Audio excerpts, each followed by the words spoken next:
கேர்ள்ஸாக இருக்கட்டும், குழந்தைங்களா இருக்கட்டும், நிறைய ப்ராப்ளம்ஸ் போயிட்டுருக்கு இப்போத்தி சுச்சுவேஷனில். எங்களுக்கு நாங்கள் வந்து விஜய் ஃபேனு அதெல்லாம் வச்சு சொல்ல, இந்த சமூகத்துக்கு, இந்த சொசைட்டிக்கு ஒருத்தர் கண்டிப்பாக வேணும்னா அது அவர் வந்து செய்வார்.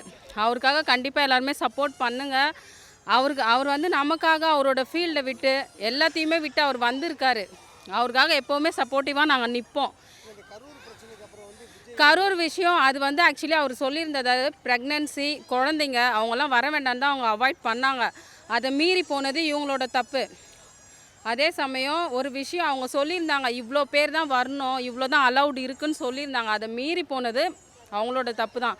ஒரு விஜய் அப்படின்றத தாண்டி ஒருத்தர் நமக்காக இறங்கி நிறைய விஷயங்களை ஃபேஸ் பண்ண வராரு, நிறைய விஷயங்களுக்காக நமக்கு சப்போர்ட் பண்ணுற வராருன்னா, அவருக்கு நம்ம கெட்ட பேர் எடுத்து கொடுக்கலன்னா பரவாயில்ல, அவருக்காக நம்ம நிச்சயம் நிற்கணும், சப்போர்ட் பண்ணணும். எங்களுடைய ஓட்டு கண்டிப்பாக அவருக்கு தான்.